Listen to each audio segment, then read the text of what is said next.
Thanks for joining everybody and really appreciate you taking the time today to join us for this event. My name is Scott Baldwin. I'm the head of community and product evangelism here at Productboard and your host for today's fireside chat. Diverse teams build better products, and a 2022 Forbes article noted some important benefits gained with the diversity in product teams, including increased innovation and creativity, more understanding of the customer and their needs, a lot of diverse skill sets that essentially show up as part of that, increased employee satisfaction, and higher revenue. And with women only holding approximately 35% of product management positions, we clearly have some way to go on this side. But today, I'm going to try to help a little bit on that end. We're really excited to have three amazing women in product from our community joining us, Eva, Parveen, and Jenny, to talk about their experiences as women in product. But before we get started, I'm going to pass over to each of them to introduce themselves. Hey, everybody. My name is Eva Beasley. I am currently in North Carolina, and I am a product manager at UiPath, focusing on integrations and APIs. I've worked in product about a year and a half. And when I'm not working on product, I am working on my master's degree in IT. I'm really glad to be here and welcome. Thanks. I'm Parveen. I'm coming from a health science and anthropology background, and I've always really gravitated towards roles that have a lot of variety and are people focused, but aren't necessarily on the front lines. So I found myself through a series of very intentional changes from the public to private to startup world that I'm now a senior product manager for a wonderful company called Semble in the healthcare space, or a B2B business. And I also am an interview coach for product managers looking for new roles. Really excited to be here. I know this is the kind of event I wanted when I was first getting into products, so really happy to share my story and learn from the others here as well. Awesome. I've been a product manager for over 15 years at companies big and small like eBay and Yahoo, and also some startups, even tried my own for a hot second. And during the pandemic, transitioned over into executive recruiting and coaching. Yeah, I'm really excited to be here. Let's get started. Maybe Parveen, I'm going to ask you maybe the first question on this side, but tell us a little bit about your journey into product management. What did that look like? I know for most of us who work in product, it's never a perfect bullet line from start to finish about how we even get into this. But yeah, curious about how did you find your way into product? Yeah, I think if someone ever says, I just fell into it, I'm always a bit skeptical because I think there's a lot of different ways to get in. And I think the longer time goes on, the more there are qualifications, certifications, but that doesn't necessarily mean that just because you have it, you'll get a role. In fact, I had no qualifications in product management and found myself there. So I actually started in the healthcare world, not as a healthcare professional, but on the admin side of things. And I worked in the NHS here in the UK for a bit, from Canada originally. And so when I was working here, I was like, okay, actually public sector, not so much for me. So had my eye on the startup world. So many opportunities here in London for startups. And so when I moved over to that, I was still in a sort of admin operational role, and then started learning a lot more about product management through free meetups that I had been going to. And then I started organizing a meetup in the analytics and product space. And it wasn't until about 2 years after I started working on these events that I realized, oh, product management is a role. Like I'm already doing some of these things, but there's a lot more well-defined roles out there, and not just frameworks, but there's a discovery bit, there's a delivery bit, there's the after marketing bit. There's just a whole community of people who do this in some different ways and different shapes and different companies, but it is still the same title. And so really sought to really hone my skills in that by intentionally moving into it in my first startup. I then landed another role in an education company where I had a smaller remit, but a bigger team. And then I moved back into the startup world again, where I am now at Semble. So really, I love wearing so many different hats and getting stuck in, especially on the user research side, which I think is something that was lacking in my last role. So where I am now, there was quite the opportunity and scope to innovate and do a lot of discovery on that side of the spectrum of product management. So it really drew me to it. So lots of intentional changes in different companies, but most importantly, being able to work with a variety of different people is what drew me to the role in the first place. That's awesome. Jenny, how about yourself? How was your journey? Convoluted. I took a roundabout way into product management. I started in consulting. So consulting was my first role outside of college. I went to PricewaterhouseCoopers and worked with a lot of different companies. I think that was probably the biggest overview into what product is in a general sense, even though I don't think I'm pretty old, but the role didn't really even exist at the time. So yeah, we were working with like C-level stakeholders. We were working cross-functionally to bring different departments together to build a final product. So it was very producty, even though I didn't know it at the time. And then went into account management. Actually, I've done a variety of different things, but SEM, account management, online merchandising, building websites, helping with Yahoo small businesses, and then eventually into product at Yahoo Shopping. Yeah, that's cool. So definitely, again, the circuitous path, right? Definitely not the straight line from start to finish. Eva, how about you? Tell us a little about yourself. Yeah, I'm different from everybody here. I started in IT when YouTube was discovered. So I'll let everybody Google that on their free time to not age myself. But I was always in support. I was always the one saying, did you reboot your computer? That type of person. No, I'm kidding. That support is more than that. But I didn't really find out about product management until about 2018. And that's when I really started to try to get into it because I'm like, wow, I've been in support for so long. I have customer empathy. I'm a SME on this product line. It makes sense, right? And I could not pivot to save my life. And it took me 29 months of blood, sweat, and tears to get my first role in product management. I really had to show up. I really had to claim my space in order to get that job. And obviously, we can go into this later, but I think for me personally, I had such a difficult time landing my first PM role, but I am very thankful that I finally am here and just able to learn from my senior and principal colleagues. Thanks for sharing that. I think it's interesting for each of you because you all talked about obviously a very non-direct path essentially to this, but also something that was an interesting trend across each of you is the sense that you didn't really know this opportunity existed, even in some ways. And maybe to lead into the next question on this side is many people say that the best way into product is to find like a company that fits you best, a place that maybe gives you a chance to learn about the product, the customers and the business. I know, Eva, maybe that's a little bit of yours being in that support role and stuff like that, but not being able to find that product role. And then really maybe from that, maybe getting an opportunity to find that role internally. I'm really curious on each of you as to whether the best path here to finding that role is through that adjacent path, like being part of a business in another role and hopefully moving towards a product role, or having to find your way really as a PM directly and finding that initial role at a company. So I want to get started here first with Jenny, just on your thoughts on that side. I coach a lot of people who are interested in getting into product, and I get this question a lot. I think there is not really one right answer to that. I think it depends on each person and how much time they want to put into it and how much outside of work activities you want to put into it. I think there's the circuitous route where you gather all of the adjacent skill sets, and then you can do that through different roles, or you can do that on the side. You can make your own product, you can start your own company and gather those skills as well, or you can just get together with some friends and do that. You can take a class and do that. So there's so many different ways you can gather the skills that you need. I think the most important part that people don't really talk about much though is whether you really want the job, whether you really know what the job means before you really say you want to be a product manager. Eva, how about your thoughts on this question? I think one piece of advice I give people is to have like a waterfall method, not talking about waterfall agile, but in my personal method is first, what industry excites you the most? And then the why, like question all these things and then go on their website. What product excites you? And what is the technology? Is it AI or whatever that is used in that product? And learn all you can about it and understand, again, to Jenny's point, what the role really is about, because so many people say, oh, product management, program management, project management, product owner, they're not all alike. And then maybe try to find like a mentor at your current work. I know at a previous company, I did have a really good collaboration with a product manager there.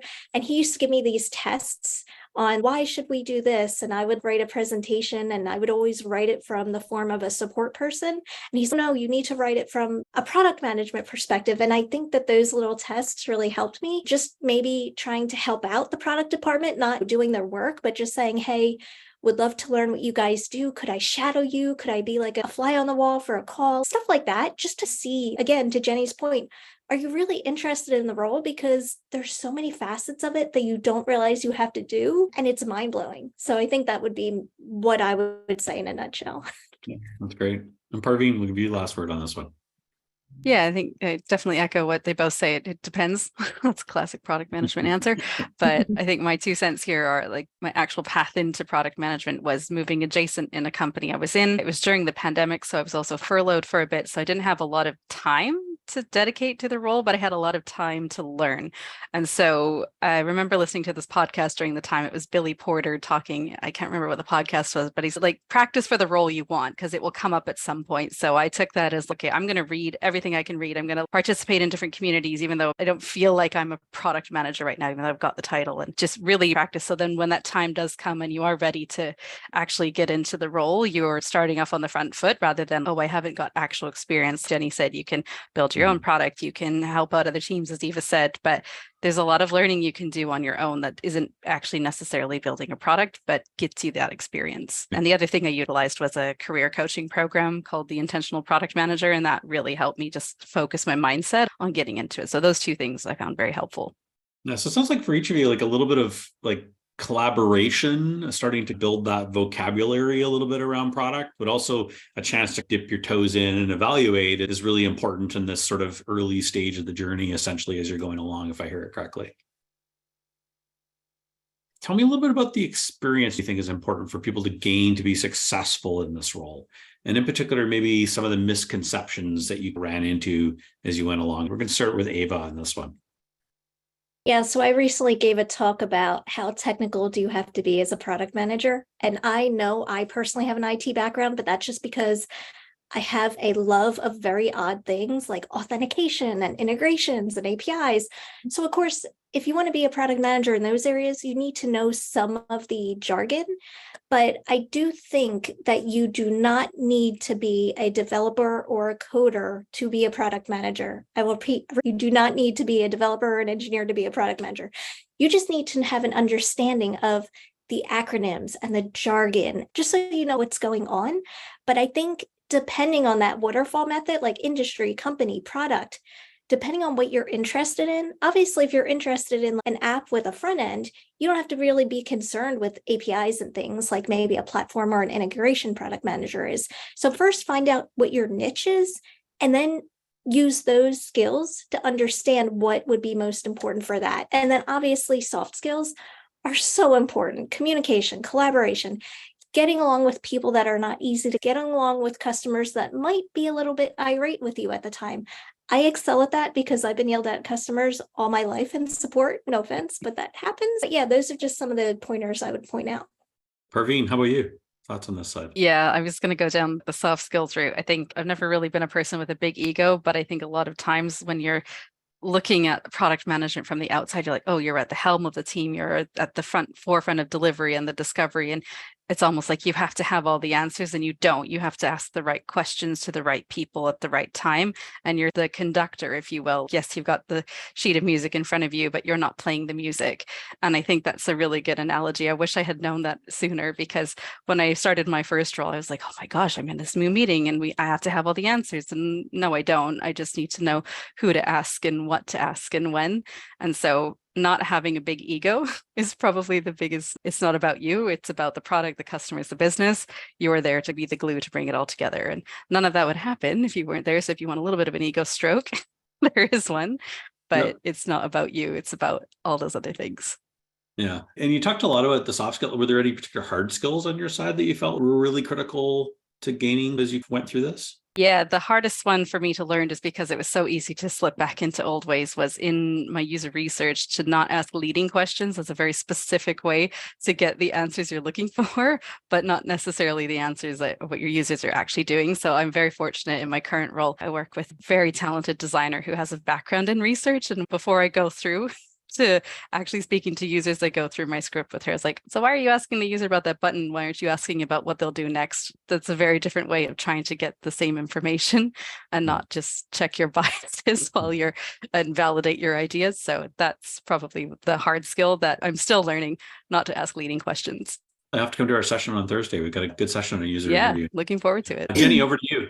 Like Parveen said, it depends. It depends so much. I think the biggest it depends in this answer is the size of the company. If you're going into a startup as the first product manager, you're going to need so many more hard skills than you would at a bigger company. If you go into a FANG company, for instance, I feel like you have so much more support from other teams. So you'll have a dedicated user research team, where at a startup, you might be running your own user research. You might have a full A/B testing team that's running their own platform at a bigger company, where at a startup, you might have to run that A/B test yourself and figure out how to track it and how to read the data and how to decide what the p-value is. And like, you need to know so many more things, the more hands-on you need to be as a product manager. And then, as Eva was saying, of course, your niche matters as well. So if you're going to be an AI specialist product manager, you're going to have to know a lot more technical details about AI than you would as a generalist front-end product manager, where you might have to know more about consumer-facing like user research and how that applies to building front ends, building mobile apps. Of course, you need more. So it depends. Fair enough. So thinking back a little bit, maybe here, Jenny, just to follow up on that a little bit, if you think of the roles that you've had and maybe the people that you worked with, were there particular skills or particular experiences that they put in front of you that helped set you up for success? Yeah, I think having so many different types of roles, I've had to do so many different things. And so things like when I was at Yahoo Shopping, we were trying to figure out how to gather large data sets from multiple different companies and put them into one feed that we could parse easily. So that really helped me learn about how to parse data and data structures and databases. And that was one specific thing that I learned there. And then at another company, I was working on like writing my own SQL statements, trying to figure out how to parse the data. So I think all of my experiences together have given me such a broad experience set that I don't think there's one necessarily like path to get there. And then you'll find that as you gather these different experiences, you have that specialty and they have the knowledge that you can apply. And then you find what type of product management roles you naturally lean towards and that you have the skill sets for and that you've purposely built the skill sets for because you like it. So I think that'll happen naturally. Thank you. So Parveen, I'm going to give you the next question on this side, but looking back, like what were some of the mistakes or maybe missteps you think you maybe made personally when you're seeking that first role? If you could do it all over again, how would you do it differently? Yeah, I naturally am a bit more of an analytical person when it comes to my job search. So I actually have a spreadsheet, the first product management job search I ever did, and I applied to over 70 roles. And I kept a log of like, where did I apply? And how long did they take to get back to me? What was the feedback I got, if any, because that's rare. Thanks for the emoji. That's great. So yeah, I had time to reflect on that when I got my current job, which was actually through a recruiter, someone who found me on LinkedIn. So I'll come at it from two angles. One is like me trying to break into it, and one is like from a recruiter finding me. So the first one, I was very bumbly on my calls. I was very much trying to read from like here's all the things product managers do. They lead a stand-up, they write requirements. So it just was like really robotic. And I was just thinking, this is what people want to hear. So I'm just going to say those things. And I didn't get a job that way. And it was pretty clear now that I'm on this side of the seat that actually you really want to talk to someone who's got experience. And even if it's not direct product management experience, like experiences of real stories of working with people. So even though I hadn't written a requirement, I probably had spoken to someone in the business of like, how do we want to design this part of this operational service I was doing? That's very similar transferable skills. So talking about real examples versus just what you think people want to hear would be the first point. If you're just like no experience and you're just going at it from scratch. And then the second bit, when I got my role through a recruiter, I worked so hard to get my LinkedIn to be really optimized and not just throwing in random keywords, but having my own flavor and my own voice in there. That being said, please don't look at my LinkedIn right now on my first role, because I think it still says coming soon for Semble. But my other roles, I remember getting compliments from recruiters being like, it was just so easy and clear to read your profile. And even in my About Me section, like not being scared to use an emoji. Hi, I'm Parveen. That's just such a nice, inviting way to be like, look, I'm a real person. I have this very real experience, and just humanizing that a bit more. So really optimizing that as a tool. That's how I landed my current job. And I tell you, like, I wasn't looking for a new role at the time, but it does feel really good when people are like, hey, would you like this job? Of course, you have to interview, but it's much more nice when they come to you rather than you looking for them. Yeah. Okay. That's great. Jenny, over to you, maybe thinking a little bit about some of the mistakes or missteps in finding that first role. Yeah, Parveen, I loved your answer. I think having a sharpened up LinkedIn and resume is going to help you a lot, especially in coming up in searches. As a recruiter, definitely appreciate having all of the experience laid out nicely. I think mistakes in my journey for my first role was probably idealizing the title a little too much. I really thought that product managers own it all and lead the show, and they are the driver of everything. And I just really wanted this title. I wanted the job so bad, and I thought it would be the answer to all my problems, and it really just gave me more problems. So I think going back to what I said earlier, just understanding and talking to as many product managers as you can, because like I said, they're all different. So small company to large company, all of the different niches you want to maybe try, front end, back end, internal tools, external tools, mobile, web, all the different platforms. Talk to everybody and see how different it is at different companies with different managers on different teams. And then see if you really want to do it and where you feel like you would feel most at home. Yeah, that's great advice. Really great advice. Eva, over to you for a close. Yeah, I think my biggest mistake was applying to everything and anything that had product manager in the title. I didn't realize companies can be a little bit either sneaky or not know exactly what they want. And when you're reading the description, hey, this is actually a project manager or a product owner, or you should not have to need to obtain a PMP certification to become a product manager. These are just things that I learned going on, but some things that helped me, I created a free Calendly account and I popped into Twitter and I said, any product managers want to have a virtual coffee chat with me? And I just literally talked to people from all over the globe, everywhere, every background you can think of. And I didn't ask them for anything. I just wanted a talk. It wasn't me saying, find me a job at your company or send me a referral. No, I never had a referral for any job I got. It was just having a conversation with a human being. And then maybe the second or third conversation getting into what their day-to-day looks like and what they struggle with and things like that. And the other thing is my resume is a bit unique where I list a lot about my ERG DEI initiatives. So I launched and led 2 women in tech ERGs at 2 different employers. And you realize after the fact, this was my product. I launched it. I led it. I got buy-in. It's amazing how like product management doesn't have to just be in accordance with a tech product. There's so many different product managers out there. So yeah, that would be my advice. Do not read the job description in a nutshell. Yeah, in a lot of ways, don't undersell yourself. Maybe on that side, maybe that's some of your early mistakes in some ways is like not putting everything that you have as your success, your merits, your experience, all that on the table for everybody to see. I think maybe a thing that we see a lot of time in the product management role and the journey essentially on that end.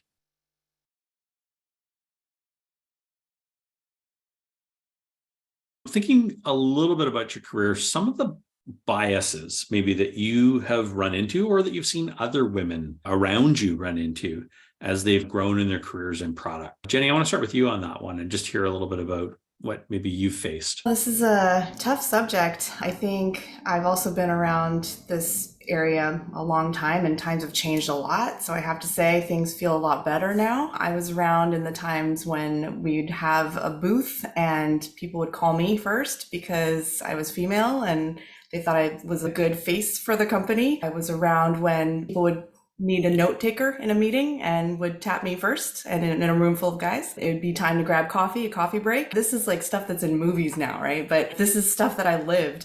And especially doing projects in Europe and other countries that were maybe a little farther behind than we were. And in terms of technology, it was very like, why are you here?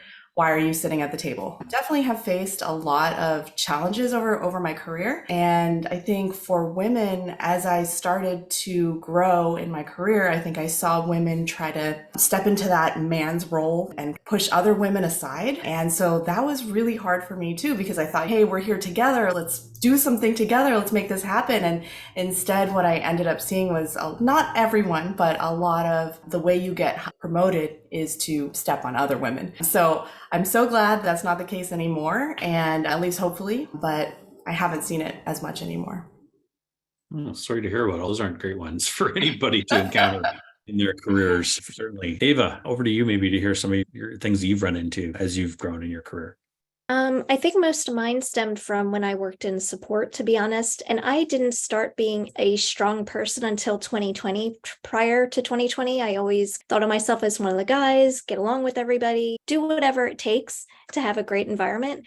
But I remember managers taking projects away from me saying, oh, I'm going to give this to because this is too technical for you, or this may be too hard for you. And I just, I don't know, having a lot of egos in the technology world, both like on the support side, even on the product management side. I don't want to say there's egos everywhere because there's not, but just having product managers would actually look down on me because I was in support and I would have to kind of begging for their time or just really asking them, can we have a conversation? And they would be like, you're in support. I don't want to talk to you. And again, this isn't across the board, but this was prior to 2020. And I just would hate when people would say things are too hard for you because it's like, how do you know if you don't give me the chance to try? And that's why I never was able to pivot from support to product management because managers had these biases in their head. And that's just why. That's just the nature of the beast, unfortunately.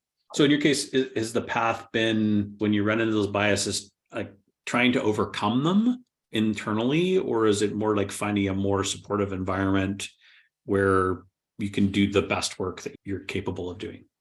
I think you have to find a safe environment, a safe culture. These cultures may have not been very good, honestly, to progress. And I think if you can't, life is short. And if you can't obtain your career or obtain your dreams at your current org, at times you just need to look for a more supportive environment. And I just, like I said, I couldn't pivot. And for me, I'd probably still be in support if I stayed at that company prior to 2020. So it is what it is. I think you just have to do some soul searching and decide if that's a company that you want to stay at if you're being talked down to there.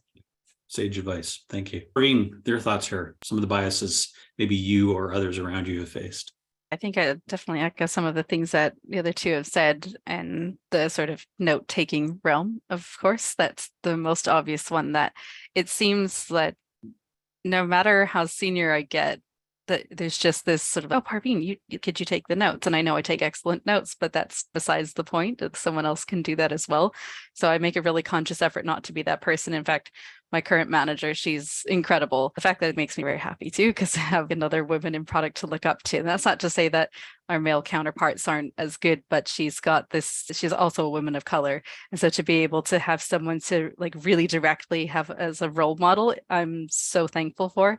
And I remember her saying to me, like, very intentionally, don't take notes in the meetings where you know you need something captured, appoint someone else at the beginning. And that was something that just really has stuck with me. So it's easy to fall into the bias, but there's a way to track it to someone else. And I would say the other thing is that I work really hard with my teams that I work with to create a very psychologically safe space, because I know a lot of people have come from very toxic work environments. And I've seen that myself in some places. And it's just, that's something I absolutely don't want to create.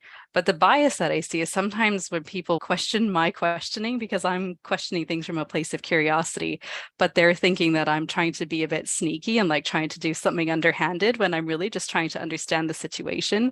And it speaks a lot to, and especially see it a lot in my male counterparts, that clearly there's been a lot of toxic workplaces in the past where, oh, a product manager said this to me and then they threw me under the bus later for making this decision, when actually I'm just trying to holistically understand it and be able to project to the business what we're doing and why. And so having to explain that many times so that it gets through to them, I find that really difficult when working with a new team. I invest so much emotional and mental energy to create a psychologically safe space so that it's easier to work down the line, and that there's that really trusting relationship, especially with people we work quite closely with, like engineering leads, commercial counterparts, that type of thing. So the bias there is, oh, are you doing something sneaky because you're asking a lot of questions? But actually, it's quite the opposite. We're trying to, as a team, propel us forward and make that super clear. It sounds like you've overcome some of those, one with some really great support and one with some really great practices, which is great to hear. And hopefully you're not running into these as much maybe as you had in the past on that side. Thinking back a little bit here, what support systems have you found or created maybe to grow in your career as women in product? Eva, I'm going to start with you here on this side. I know you've had an interesting journey in this last little bit, from support, obviously, now to your first product role. And big congratulations on that, by the way. I know it's going well and you're growing and finding lots of things on that side. But yeah, just curious on what have you put in place on that side that helped? I think the product community on Twitter was the first place I found. There's so many great people that I found, and I won't name them by name because I don't have permission to do, but feel free to reach out to me after and I can point people to the greatest PMs to follow on Twitter. Joining the product makers community, the Women in Product group, has been amazing, which obviously I love volunteering for product makers. I met some great people through that. Just branching out, getting out of my comfort zone. I think that's basically how I've really gotten the support system that I needed, and being very transparent. I am very transparent typically on LinkedIn, Twitter, product makers. I put my heart and soul out there, and some of the topics may even be taboo. It is what it is. But I get such a great response back from it. And so many people feel the same way I do. Cool. Parveen, how about you? What's helped you? Yeah, I felt like how you have this affinity to Twitter. I have that for LinkedIn. There's lots of people I follow on LinkedIn. Happy to share that afterwards if anyone wants to reach out. I've been compiling a list since I started, like, researching the world of product management, of people that I regularly recommend as giving really great content and advice. Some of it's short, some of it's long form, but mostly articles. The product makers community is a really great place. I joined that last year in September. So I find that a really good treasure trove of information on how to move forward with things. And then the other thing that really propelled me into this career was, not to toot my horn, but it's an event I run in London called Crap Talks, stands for Conversion Rate Optimization and Product. They're not actually crap talks. And the founder of the event, he does a very good job of balancing the talks between sort of data analytics and product. And there was one particular product manager there who gave a talk. This was before I got into product. And I was just so inspired by what she said. It was only like a 15-minute talk. It wasn't very long. And because this event is quite informal, you can talk to the speakers afterwards. We have pizza beers, really a chill time. I found that to be probably the most valuable thing, because I asked her really specific questions as if I was interviewing her. And I think most of the advice I got from that really helped shape my thinking about, oh, I can be in product. Like, you also didn't come from a technical background, and I can do that too. So being able to actually talk to people, it's nice to be able to do it online, but I found that the in-person networking was really valuable for me. Yeah, that's great. Jenny, how about your side? I love everything everyone said so far. The women in product community has been great for me and something I've been very active in recently. But I think looking back, it was more building the relationships with mentors and people who are willing to invest the time in you. And you'll see that throughout your career, is that you will find people who are willing to spend more time with you and who are not. And so those ones who are your champions, who have your back, who look for those opportunities for you, really cherish those and keep those going. And it's going to take some effort and some time, but try to schedule regular one-on-ones, maybe regular coffees. Hey, can I buy you a coffee? Can I take you out? And not just your manager, but think outside the box. Think maybe your manager's manager, maybe your cross-functional partner. It might be your finance partner. It might be your UX partner. It might be your engineering team. Really foster those relationships. And if you find good ones, keep them throughout your career. Don't forget about them just because you left your job. Those people are going to come back around, and you guys are going to help each other out for the rest of your careers. So make sure you keep those. Great advice. Yeah, I think you've all echoed here, I guess, the value of one part, the social online connection that you create. The other part is the in-person relationships that we build, and anchoring in those and developing those and nurturing those is really critical to finding success. We clearly need to do better, essentially, as organizations, and particularly as product leaders and allies, to make product more accessible to women. One thing, maybe one kind of takeaway from each of you that you think we could apply here on this side to do a better job. And I want to get started first with Parveen on that side. Given this question a lot of thought, and I think what it really gets distilled down to is believing in people when it doesn't seem obvious that you should. Like, obviously there's red flags and someone can't just have a basic conversation or is yelling at customers, probably not the best choice. But actually giving people the opportunity and the benefit of the doubt to say, actually, I believe in you. Here's a small project. Show me how you get on with it. I think when I say trust your people, one really clear example that comes up from my current manager, she says this all the time when we're having a conversation about, I'm not sure how to move here as a pivot point. Do we go to direction A or B? And she's like, I trust you. You're closer to the work. And actually just hearing those words is so empowering. So trusting your team, empowering them. And even if you don't work with them yet, give them the opportunity to show you how great they are. Don't just assume. I know, Eva, you said earlier, people just assumed that you didn't know what, like it was too technical or something like that. Give them the chance. Like the worst thing that happens is they prove you right. But maybe the best thing that happens is they prove you wrong and you have a really great person to fill the role that you maybe weren't expecting. Jenny, over to you for thoughts. What I wish for my coachees and for those who are trying to get into product as women right now is that there was a more clear path, an easier way to try it out and see if you like it, or some kind of tell me what to do. How do I get there? It's so unclear right now. Like even the first PM jobs are looking for 3 to 5 years of experience. And it's so hard. Like, how do you get that if you can't get the first one? So just a more clear way to try it out, to gather those relevant skills and to become confident in your skill set that you can try it and that you can do it. That's great. Eva, thoughts from you? I think just a two-pronged answer. So the way organizations can get better is on their About Us company page, showing diversity, showing that they have a bunch of different leadership from all kinds of backgrounds, showing maybe the breakdown, the percentages of what percentage of the company is male and female possibly. And then even a page that states, hey, we have ERGs or PUCs. I think that would be great. So that is what organizations can do. It starts even before the hiring. It starts what you're putting out there as a company.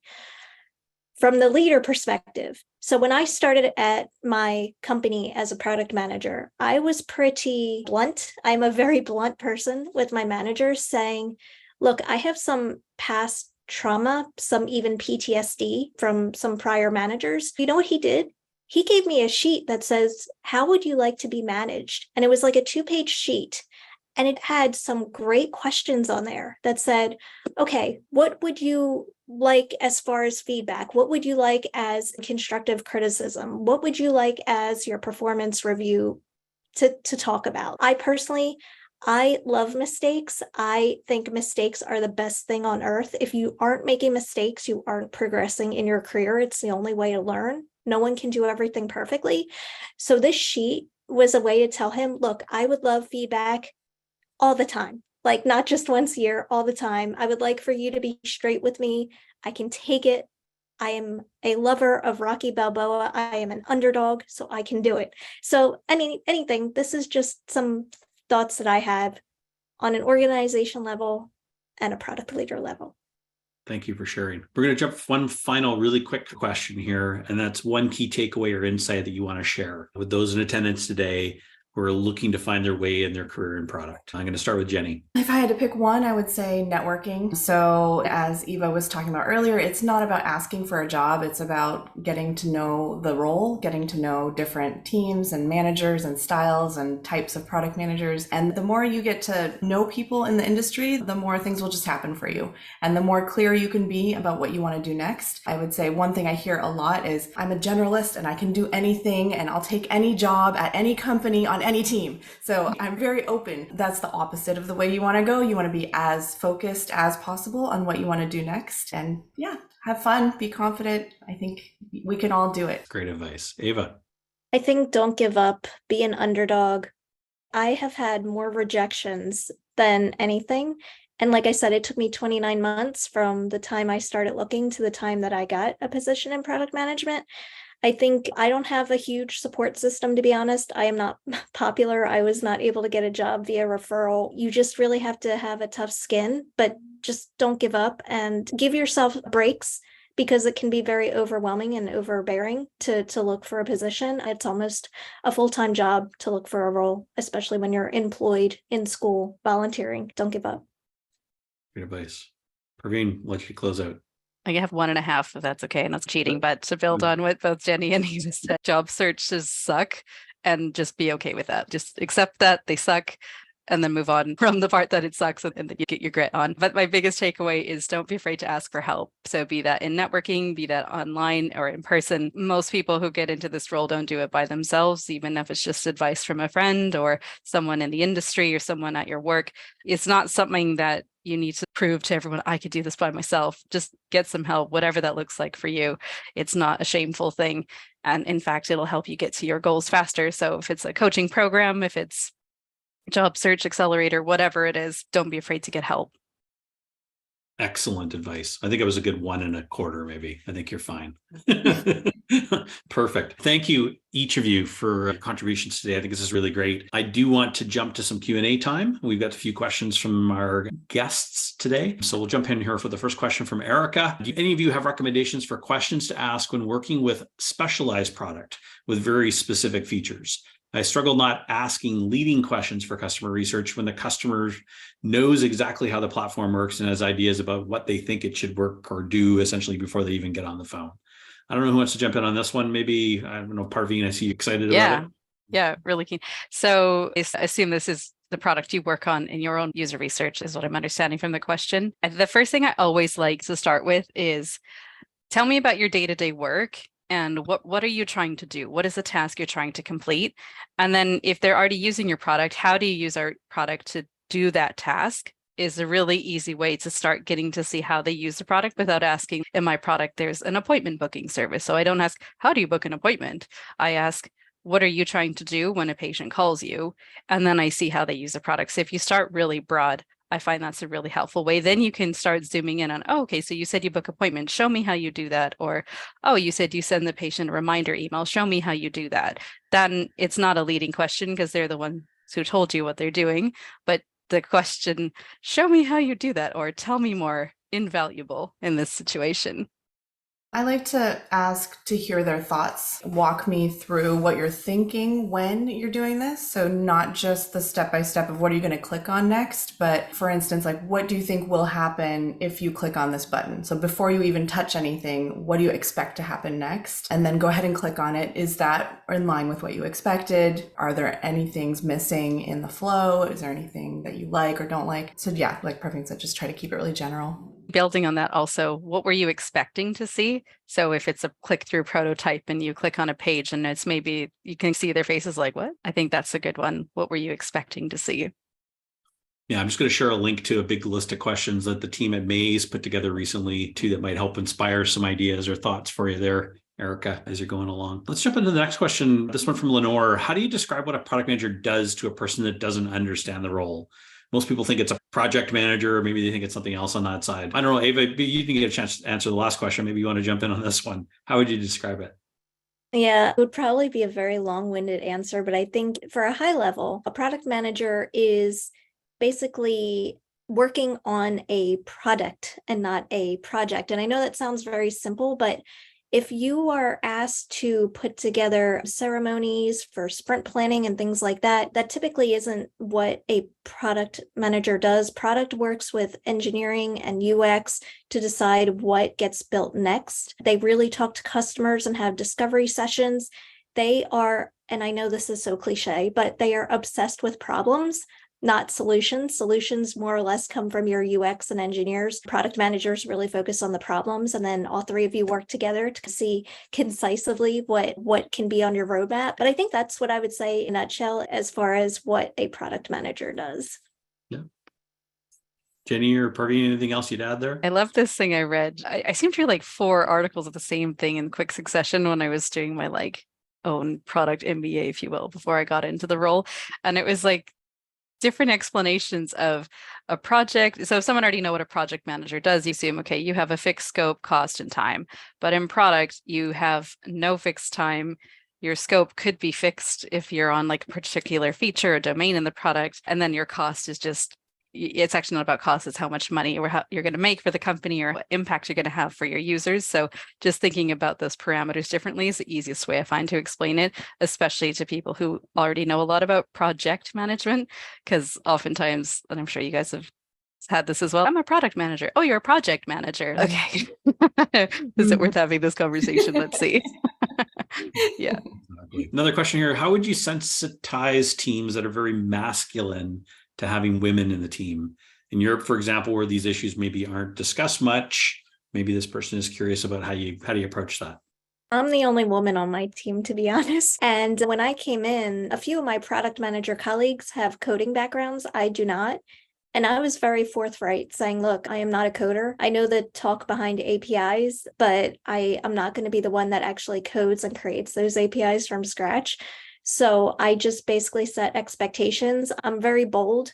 I'm a bit sarcastic, if you can't tell. Yeah, I think I'm a good way to bring the team together at the end of the day, but it's difficult though at times to be the only woman on the team because men don't realize what you're going through on a day-to-day basis. And I feel like I have to show up and be sometimes a bit more than my colleagues do because I want to prove that I deserve to be there, to be honest. It's interesting.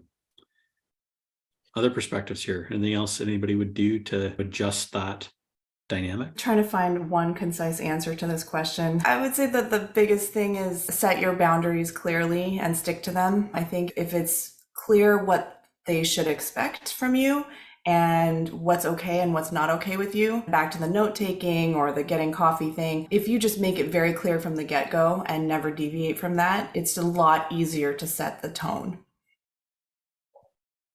Yeah, I think building on what Jenny said, I very intentionally find tasks that are generally given to women. And if there's, for example, a note-taking thing, if we're in user research, I invite all of my developers to come along. I think it's a really important part, them getting immersed in the problem space. I'll say, you need to take the notes and they need to be good enough that we can actually extract some insights after. So not just like scribble gobbledygook, it actually needs to make sense. And so actually having really clear about what that task is and not saying, oh, normally a woman would do this, none of that. It's just sharing the load. And so it's not just expected that I'm going to do those tasks that are typically seen as the woman tasks, and they're going to do the ones that are typically seen as the male tasks. By not actually addressing it, normally I would do this, but I need you to do it. But just as if it's regular work, I think that's, for me, been a really successful approach. Yeah, good approach. Maybe your favorite product book from each of you. Let's start with Parveen. Oh, I'm going to be outed here. I don't actually read a lot of books, but I read a lot of articles. And I will tell you, my favorite author at the moment is Anthony Murphy. I have read a few books that have been quite helpful, but I actually find articles to be like, I'm usually looking for a particular framework or skill set or way to have a conversation. Anthony Murphy, he has, I think he's on Medium and on LinkedIn, and I find his content super helpful and actionable. Marty Kagan, of course. Never Search Alone for those of you looking for a job right now. And I love Lenny's newsletter and podcast. I have a huge backlog of product books. Every time I read a product book, I review it on my Medium page. But one that really comes to light, because I don't want to say Marty Kagan, I love Teresa Torres and the Continuous Discovery Habits. I thought that was an amazing book. I just love the fact that she talks about eliminating groupthink between product UX and design, or product UX and engineering. I just was blown away by that paragraph on groupthink. I'm like, I did not even think about that. So go Teresa. It's an excellent book. It's a really excellent book. I'm going to take one last question in the couple of minutes we've got left. This one from Aishi. I'm transiting into product management from brand marketing manager, and most of the roles require an experience of a couple of years. Any particular tips you could help with building that resume? Maybe I'll start with Jenny on this one, because I know you're probably closest to this day to day. Yeah, I coach people a lot on trying to transition into product and fixing up your resume to speak to that. So definitely talking about those relevant skill sets that you have in your current role and how they would apply. So focus more on the roles. So as you read a product management job description, you're going to find a lot of similar things that they're looking for. So if you're always seeing organized, if you're always seeing cross-functional teamwork, if you're always seeing owning a particular niche area, use those bullet points when you think about minimizing the leap of faith for the product for the hiring manager. The hiring manager wants to know, I would like to give this person a chance. I need to know that they can do the job. Just make sure that the leap of faith is as small as possible by showing all of the things that you've already done in the past in other roles, and surface those, make them really clear on your LinkedIn, under your skills section, in your About Me section, in all of your bullet points in your resume, that you can do the tasks that they need you to do. That's great. Thank you very much. I know we're at the top of the hour. Again, a really wonderful session. I really appreciate each of you, all you've done for our community, and the importance of this conversation. So yes, really thankful for your time. With that, I'm just going to close out. I'm not going to jump to any other slides, but we have lots of other events of this type. We do have our Women in Product community section as well within our community at Product Makers. Eva is actually the group leader for. You'll see Parveen there often. And I know Jenny's been in lots of our different events as well within the community. So feel free to keep in touch with them. I put their LinkedIn details inside the chat, but we'll also make those available within the recording afterwards, so you can connect with any of them if you want on that side. Thank you very much, everybody, for joining. Really a great conversation. I appreciate your insights and time today. Thank you. All right, Thanks take for care. having us. Thanks for all the questions. No problem.